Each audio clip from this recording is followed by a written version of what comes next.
Good morning, everyone. Today, I am going to talk about the things that I have learned in this subject and how I will apply this in my life, in my daily life. Ethics covers a lot of ground, but these 3 points really click for me. By looking at the results of my actions, my duties to others, and whether it would be okay if everyone acted the same way, I feel much more confident in making the right choice. Hmm.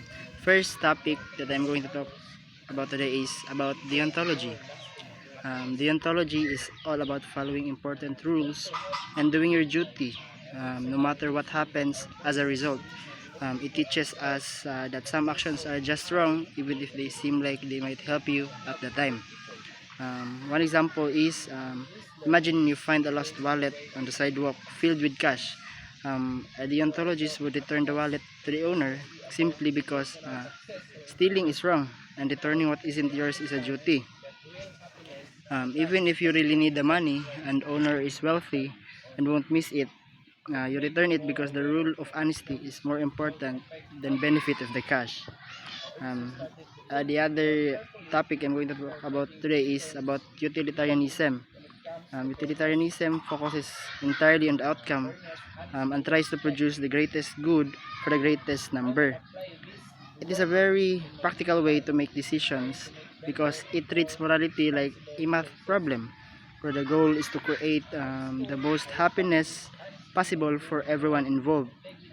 For example, a group of friends might decide to watch a movie that everyone likes rather than that only one person loves while the rest the group hates it.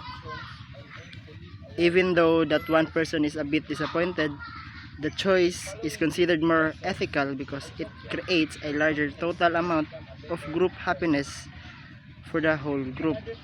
Um, the last topic is about universalism or universalizability. Universalizability is the idea that certain moral rules should be the same for every single person on the planet, regardless of where they live. It reminds us that all humans deserve the same basic respect and rights, and we shouldn't make exception based on where someone is from. An example of this is the belief that every child, no matter what country they are born in, has fundamental right to go to school and get an education.